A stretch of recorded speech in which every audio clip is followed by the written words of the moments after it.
శుక్లాంబరధరం విష్ణుం శశివర్ణం చతుర్భుజం ప్రసన్నవదనం దాయేత్ సర్వ విఘ్నోపశాంతయే. అందరికీ నమస్కారం అండి. స్వాగతం సుస్వాగతం మన ఛానల్కి. ఈ వీడియోలో 2024 సంవత్సరము శ్రావణ మాసంలో మనకి సంకటహార చతుర్థి ఎప్పుడు ఏ రోజున వచ్చింది, ఈ నెలలో గణనాథుని కొలిచేటువంటి పీఠం పేరు నామం పేరు ఏమిటి, చంద్రోదయ సమయం ఎప్పుడు, మొదటిసారి మొదలు పెడదాము అనుకునేవారు ఈ మాసంలో ప్రారంభించవచ్చా, పూజా విధివిధానం అనేది ఏ విధంగా చేసుకోవాలి, ముడుపు ఎలా కట్టుకోవాలి, ఇలాంటి మరెన్నో ఆసక్తికరమైన విషయాలు అన్నింటినీ క్లుప్తంగా ఈ వీడియో ద్వారా తెలియచేయడానికి మేము ముందుకు వచ్చేసానండి. వీడియోని స్కిప్ చేయకుండా చూడండి, అప్పుడే మీకు కావాల్సినటువంటి సమాచారం అనేది పూర్తిగా తెలుస్తుంది. సంకటహార చతుర్థి అంటేనే మనుషుల కష్టాల నుండి గట్టెక్కించేది సంకటహార చతుర్థి వ్రతము. విఘ్నాలను తొలగించే గణపతికి అత్యంత ప్రీతిపాత్రమైనటువంటి తిథుల్లో ప్రధానమైనది చతుర్థి. శ్రావణ మాసంలో వచ్చేటువంటి ఈ చతుర్థికి మరింత ప్రత్యేకత ఉంది అని చెప్పుకోవచ్చు. శ్రావణ మాసం అంటేనే పవిత్రమైనటువంటి మాసము. ఈ మాసము ఎక్కడ చూసినా కానీ మనకి పూజలతోటి, నోములతోటి, వ్రతాలతోటి, శుభకార్యాలతోటి, ఇళ్ళల్లో అమ్మవారి భజనలతోటి సందడిగా ఉంటుంది కదండి. ఈ శ్రావణ మాసంలో ఈ ఆగస్టు నెలలో వచ్చినటువంటి సంకటహార చతుర్థి యొక్క వ్రతం యొక్క పూజా విధి విధానం అనేది ఏ విధంగా చేసుకోవాలి అనే విషయం గురించి ఇప్పుడు ఈ వీడియోలో తెలుసుకుందాము. ఆ రోజు ఉదయాన్నే తెల్లవారుజామునే అభ్యంగన స్నానం ఆచరించి ఇంటి ముందు ముగ్గు అనేది వేసుకొని గడపకి పసుపు కుంకుమ బొట్లు అనేవి పెట్టుకొని పూజా మందిరాన్ని అలాగే ఇంటిని శుభ్రం చేసేసుకొని ఆ రోజున మనము పూజా మందిరంలో ఒక ఎర్రటి జాకెట్ ముక్క బట్టను తీసుకొని, ఎరుపు రంగు ఉన్నటువంటి జాకెట్ ముక్కను తీసుకొని దానికి ఇక్కడ నేను చూపిస్తున్న విధంగా నలువైపుల పసుపు కుంకుమ బొట్లు అనేవి పెట్టుకోవాలండి. ఇలా పసుపు కుంకుమ బొట్లు పెట్టుకున్న తర్వాత 3 గుప్పెలతోటి బియ్యం అనేది తీసుకొని ఆ జాకెట్ ముక్కలోకి వేసుకోవాలి. బియ్యం కూడా వేసుకున్న తర్వాత 5 ఒక్కలు అలాగే 5 పసుపు కొమ్ముల్ని కూడా పెట్టుకోవాలి. కొందరు కొబ్బరి చిప్పలు అలాగే ఖర్జూరంని కూడా పెట్టుకుంటారండి. తర్వాత మనము దక్షిణలాగా ఒక 11 రూపాయలు కానీ 21 కానీ 51 కానీ ఎంతైతే అంత దాంట్లోకి పెట్టుకొని ఇప్పుడు దానిని ముడుపులాగా కట్టుకోవాలి. ఇలా ముడుపు కట్టుకునేటప్పుడు ఈ సంకష్టహార చతుర్థి వ్రతాన్ని 3 నెలలు కానీ 5 నెలలు కానీ 11 నెలలు కానీ 21 నెలలు కానీ ఎన్ని నెలలు చేస్తామో అన్ని నెలలు అనుకొని ముడుపులాగా కట్టుకొని, ముడుపు కట్టుకున్న తర్వాత 4 వైపులా పసుపు కుంకుమ బొట్లు అనేవి పెట్టుకొని పక్కన ఉంచుకోవాలి. ఇప్పుడు పూజా మందిరంలోనే స్వామివారి ఫోటోకి పసుపు కుంకుమ బొట్లు అనేవి పెట్టుకొని వస్త్రమును కూడా వేసుకొని ఆయనకి ఎంతో ఇష్టమైనటువంటి ఎరుపు రంగు పువ్వులతోటి స్వామివారిని అలంకరించుకొని ముందుగా మనం రెడీ చేసుకునేటువంటి ఆ ముడుపుని స్వామివారి ముందు ఉంచి మన మనసులో ఉన్నటువంటి కోరికని ఒక సంకల్పంలాగా చెప్పుకొని దీపారాధన కోసము నువ్వుల నూనెతో కానీ ఆవు నెయ్యితో కానీ దీపారాధన అనేది చేసుకొని ఆయనకు ఎంతో ఇష్టమైనటువంటి అటుకులు, బెల్లముని కానీ ఏదైనా ఒక ఫ్రూట్ని కానీ నైవేద్యంగా పెట్టుకోవాలి. ఇలా ముడుపు కట్టుకునేటువంటి ఈ ముడుపుని కొంతమంది 3 నెలల వరకు అంతే ఉంచుకుంటారండి. కొందరేమో ఆ రోజే సాయంత్రం పూట ఆ ముడుపుని తీసేసి దాంట్లో ఉన్నటువంటి బియ్యంని తీసేసి ఆ బియ్యంతో ఆ గణనాథునికి నైవేద్యంగా పొంగలి అనేది చేసి పెడతారు. ఇలా ఆ రోజున మనము తప్పకుండా స్వామివారిని బిల్వపత్రాలతోటి కానీ గరికతోటి కానీ తప్పకుండా పూజించాలి.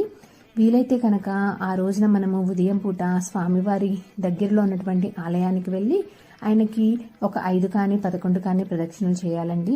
ఈ వ్రతాన్ని చేసుకునేవారు ఉపవాసం అనేది ఉండాలండి.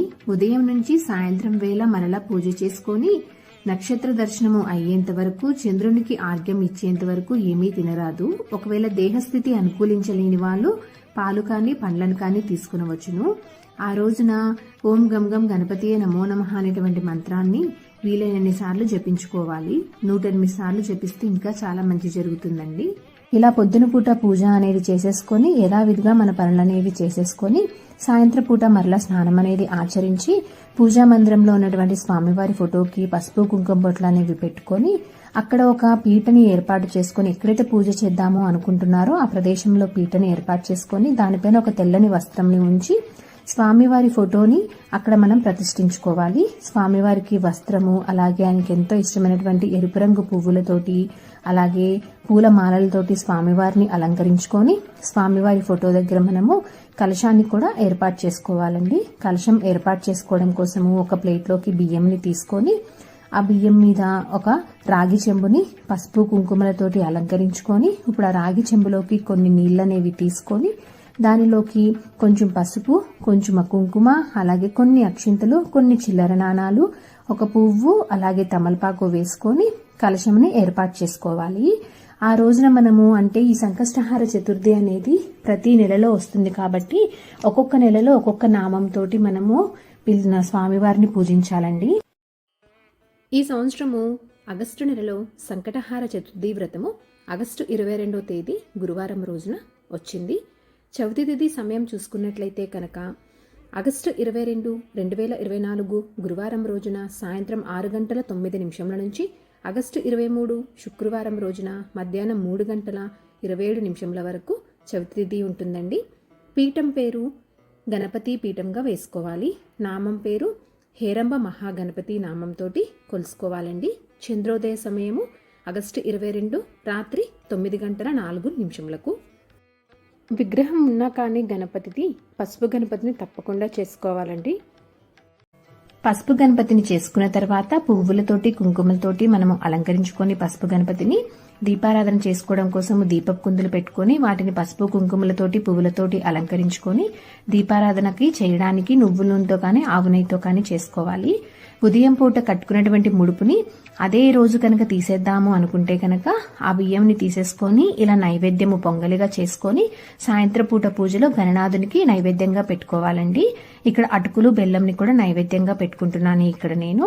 తర్వాత తాంబూలం అనేది గణనాథునికి ఇచ్చుకోవాలి. దానికోసము మనం ఒక తమలపాకులో దక్షిణ అనేది పెట్టుకొని అరటి పండ్లతోటి ఆ తాంబూలం అనేది గణనాథునికి కూడా ఇచ్చుకొని తర్వాత మనము ముందుగా గణనాథుని నమస్కరించుకొని తర్వాత దీపారాధన అనేది ప్రారంభించాలి. దీపారాధన అనంతరము ఆచమనీయం చేసుకొని ప్రాణాయామం కూడా చేసి మన మనసులో ఉన్నటువంటి కోరికని సంకల్పంలాగా చెప్పుకొని కలశ పూజ అనేది కూడా ప్రారంభించుకోవాలి. కలశ పూజ అనంతరము స్వామివారిని ధూపదీప నైవేద్యాలతోటి పూజించాలి. స్వామివారిని అన్ని ఉపచారములతోటి పూజించాలి. అంటే ఆ గణనాథుని షోడశోపచారాలతోటి పూజ అనేది చేయాలి. షోడశోపచారాలతోటి పూజించిన తర్వాత ఆ విఘ్నేశ్వరి అష్టోత్తర శతనామావళితోటి గణనాథుని పూజ అనేది చేసుకోవాలి. ఓం వినాయకాయ నమః, ఓం విఘ్నరాజాయ నమః, ఓం గౌరీపుత్రాయ నమః, ఓం గణేశ్వరాయ నమః, ఓం స్కందగ్రజాయ నమః, ఓం అవ్యాయ నమః అంటూ ఇలా అష్టోత్తర శతనామావళితోటి పూజ చేసుకొని స్వామివారిని అష్టోత్తర శతనామావళి చదవడం అయిపోయిన తర్వాత కొన్ని అక్షింతలతోటి స్వామివారి పాదాల దగ్గర ఉంచి నమస్కరించుకొని తదనంతరము సంకష్టహర చతుర్థి శ్రీ మహాగణపతి వ్రతకథ అనేది చదువుకోవడం ప్రారంభించాలి. వ్రతకథ చదివే ముందు చేతిలోకి కొన్ని అక్షింతలు తీసుకొని చదవడం ప్రారంభించాలి. వ్రతకథ చదవడం అయిపోయిన తర్వాత చేతిలో ఉన్నటువంటి అక్షింతల్ని తీసుకొని ఆ గణనాథుని పాదాల దగ్గర ఉంచి నమస్కరించుకొని వాటిలోంచి కొన్ని అక్షింతల్ని తీసుకొని స్వామి ఆశీర్వచనంగా భావించి మన శిరస్సు పైన వేసుకోవాలి. ఆ తర్వాత టెంకాయ, కొబ్బరికాయ లాంటివి ఉంటే కొట్టుకొని ఆ గణనాథునికి హారతి అనేది ఇవ్వాలండి. మనము ఈ సంకష్టహార చతుర్థి వ్రతం రోజు ఉండ్రాలు చేసుకుంటే చాలా మంచిది. ఒకవేళ వీలైతే 21 ఉండ్రాలు చేసుకోవాలి. అలా చేసుకున్నటువంటి పక్షంలో అయితే ఒక ఉండ్రాన్ని ఆ గణపతినికి సమర్పించుకొని మిగతా 20 ఉండ్రాల్లోంచి 10 ఉండ్రాళ్ళు మనము ఉంచుకొని మిగతా 10 ఉండ్రాలు వాయనంగా ఇవ్వవచ్చును. ఆ తర్వాత ప్రదక్షిణం అనేది చేసుకోవాలండి. ఆ గణనాథునికి ప్రదక్షిణం కూడా చేసుకొని శ్రీ సంకష్టహార గణపతియే నమః ఆత్మ ప్రదక్షిణ నమస్కారం సమర్పయామి అని చెప్పుకొని ఆ తర్వాత నక్షత్ర దర్శనము భోజనం అనేది చేయాలి. చంద్రునికి మనము ఆర్ఘ్యం అనేది ఇవ్వాలండి. చంద్రునికి ఈ విధంగా ప్రార్థన అనేది చేసుకోవచ్చు. నమస్సోమాయ దేవాయ ద్విజరాజాయ పాలిని పాహిమాం కృపయ దేవో నక్షత్రస్య నమోస్తుతే అంటూ ఆ చంద్రునికి మనము నమస్కరించుకొని చంద్రునికి 2 విధాలుగా మనము ఆర్ఘ్యం అనేది సమర్పించుకోవాలి. తదనంతరం భోజనం చేయాలండి. అయితే ఎవరైనా ఇప్పటి వరకు సంకటహార చతుర్థి వ్రతాన్ని ఆచరించని వారు మొట్టమొదటిసారిగా ఈ మాసం నుంచి ప్రారంభిద్దాము అనుకునేవారు తప్పకుండా ఈ మాసం నుంచి ప్రారంభించవచ్చండి. ఈ మాసంని మాత్రం వదిలిపెట్టుకోకండి. ఈ వర్షాకాలంలో చంద్రోదయ సమయం అనేది కొన్నిసార్లు రావడం అనేది లేట్ అవ్వచ్చండి. అలాంటప్పుడు దేహస్థితి అనుకూలించలేని వారు, పొద్దునుంచి ఉపవాసం చేసి ఉండలేని వారు నక్షత్ర దర్శనం అనంతరము మీరు భోజనం అనేది చేయవచ్చు. లేదు మేము ఉండగలము అనుకునేవారు చంద్రోదయ సమయము వచ్చిన తర్వాత చంద్రునికి ఆర్ఘ్యం ఇచ్చిన తర్వాత మీరు భోజనం అనేది చేయాలి. సో ఇదండి ఈరోజు వీడియో. ఈ వీడియో మీకు తప్పకుండా నచ్చిందని అనుకుంటున్నాను. ఇంకొక మంచి కంటెంట్ తోటి, ఇంకొక యూస్ఫుల్ వీడియో తోటి మిమ్మల్ని మళ్ళీ కలుస్తాను. అంతవరకు సెలవు మరి. సర్వేజన సుఖినో భవంతు.